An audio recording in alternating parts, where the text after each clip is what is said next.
বোকা, অশিক্ষিত, আনকালচার, এই ধরনের নানা ক্রিটিসিজম মানুষ মানুষকে করেন।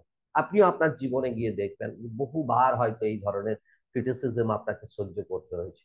আপনাকে আপনার গুরুজন হোক, আপনার বাবা মা হোক, বা আপনার বন্ধু বান্ধব, অচেনা ব্যক্তি, তারা মাঝে মধ্যেই ক্রিটিসাইজ করেন। আর ক্রিটিসাইজ করে, যে ব্যক্তি ক্রিটিসাইজ করেন তিনি নিজেকে সিগনিফিকেন্স বোধ করেন, নিজেকে বড় দেখানোর জন্য এইগুলো করেন। খুব সহজেই কোনো একটা শব্দ ব্যবহার করে দেবেন, আপনি কিন্তু এই শব্দটাকে থামাতে পারবেন না। তিনি শব্দটা ব্যবহার করে দিয়েছেন, এটাকে আর ফিরিয়ে দিতে পারবেন না। হ্যাঁ, আপনি হয়তো তার সাথে ঝগড়া করতে পারেন, তার সাথে কথা কাটাকাটি করতে পারেন, কিন্তু তাতে ফলাফল ভালো হবে না। তো এই ক্রিটিসিজম থেকে বেরোতে হবে আপনাকে, এবং নিজেকেই বেরোতে হবে। তিনি তো বেশ আনন্দ উপভোগ করলেন আপনাকে অপমান করে বা আপনাকে ক্রিটিসাইজ করে, কিন্তু আপনার সারা জীবন এই ক্রিটিসিজমকে আপনি সাথে বয়ে বেড়ালেন। তাতে ক্ষতিটা কার? ক্ষতিটা আপনার, অন্য কারো নয়। তো আপনাকে এখান থেকে বেরোতে হবে। কিভাবে বেরোবেন? আমি এই পার্টিকুলার ভিডিওতে তার কৌশল আপনার সাথে শেয়ার করব। আমার নাম Shantanu Ghosh, mental wellness coach. আর দীর্ঘদিন যাবত আমি সায়েন্স অফ মাইন্ড নিয়ে কাজ করে চলেছি। এই সায়েন্স অফ মাইন্ড নিয়েই আপনাদের মতো মানুষের পাশে আসা, যাতে দ্রুত আপনারা আপনাদের যে সমস্যা সেখান থেকে বেরিয়ে এসে হ্যাপি, প্রসপারাস এবং সাকসেসফুল লাইফ লিড করতে পারেন। তো চলুন ভিডিওতে দেখি কিভাবে আমরা যে কোনো ধরনের ক্রিটিসিজম, অপমান থেকে খুব সহজেই বেরিয়ে আসতে পারি। একজন মানুষ যখন আপনাকে ক্রিটিসাইজ করেন, তিনি একটা শব্দ, একটা ছোট্ট শব্দ ব্যবহার করেই তিনি খালাস, তিনি আনন্দ পেলেন, তিনি নিজেকে সিগনিফিকেন্স বোধ করলেন। কিন্তু আপনার কি হলো? আপনি নিজেকে ডাউন ফিল করলেন, অপমান বোধ করলেন, আপনার মধ্যে রাগ, দুঃখ, কষ্ট এইগুলো জন্মালো। আর সেটা হয়তো একদিন, এক মাস, এক বছর বা বছরের পর বছর আপনি বয়ে বেড়াবেন। আপনার মধ্যে ধীরে ধীরে ভয় জন্মাতে থাকবে সেই মানুষটির মতো। আবার যদি মানুষ আপনাকে অপমান করে, আপনার নেগেটিভিটি আপনার মনের মধ্যে চলতে থাকবে, আর এতে আপনার জীবনই ব্যাহত হয়।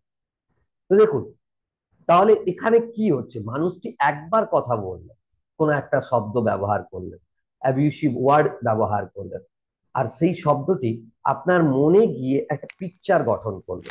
সেটা ভিডিওর আকারে হতে পারে, একটা স্টিল ফটোগ্রাফের আকারে হতে পারে, আর তাতে বেশ কিছু অডিওস থাকবে, সেই মানুষটির ভয়েস থাকবে, বা যে শব্দটা তিনি বলেছিলেন সেটা আপনার মনের মধ্যে চলতে থাকবে। আর আপনার মনের অনুভূতিটা চেঞ্জ হতে থাকবে, অর্থাৎ আপনি আনরিসোর্সফুল স্টেট অফ মাইন্ডে চলে যাবেন। আর আপনার স্বাভাবিকভাবেই তাতে আপনার জীবন ব্যাহত হয়।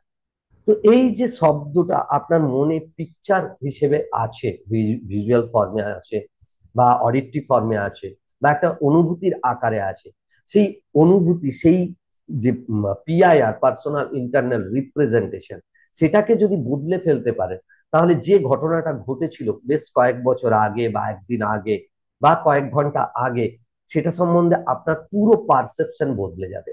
আর পারসেপশন বদলে গেলেই আপনার মনে আর সেই প্রভাব ফেলবে না, আপনার মধ্যে সেই অনুভূতি আর জন্মাবে না, সেই অপমান বোধ আপনার মধ্যে আর আসবে না। তাই এই কৌশল খুব পাওয়ারফুল কৌশল, যেটা আমি শেয়ার করব। আপনি নিজেই চিন্তা করুন না, যে একজন ব্যক্তি আপনাকে বলেছেন, আপনি আপনার মনের মধ্যে সেই ফিলিংস আসছে, অপমান বোধ আসছে, কিন্তু সেই শব্দটাই যদি একটা কার্টুন আপনাকে বলতো, মিকি মাউসের মতো কার্টুন তার গলাতে আপনাকে বলতো, আপনার মধ্যে কি সেই ফিলিংস আসতো? আসতো না, আপনি হয়তো হাসতেন।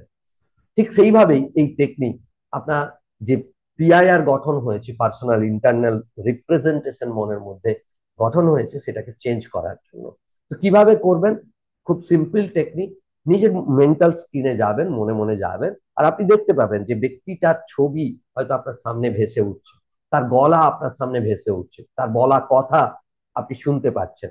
তো আপনি জাস্ট মেন্টাল স্ক্রিনে গিয়ে যে ব্যক্তি বলেছেন কথাটা, যেভাবে বলেছেন দেখলেন, তিনি আপনার সামনে দাঁড়িয়ে আছেন, খানিকটা দূরে দাঁড়িয়ে আছেন, এবং ধীরে ধীরে আপনি মেন্টাল স্ক্রিনে তার কানগুলোকে হাতির মতো বড় বড় করে দিন। মেন্টাল স্ক্রিনে করবেন এটা, মেন্টালি তো বড় বড় করে দিন।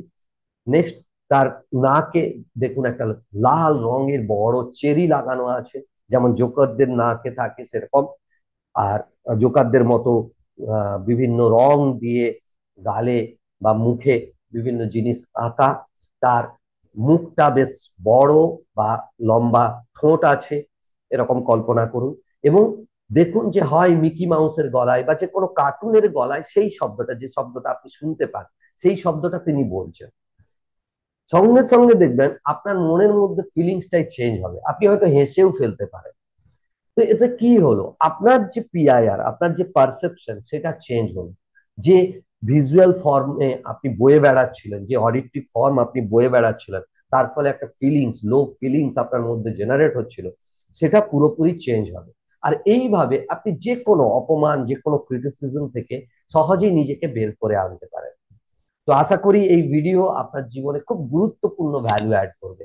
যদি তা করে থাকে অবশ্যই চ্যানেলটিকে সাবস্ক্রাইব করবেন, আর লাইক, শেয়ার, কমেন্ট করতে ভুলবেন না। ভালো থাকবেন, সুস্থ থাকবেন। দেখা হচ্ছে পরের ভিডিওতে। Live the life of your dreams.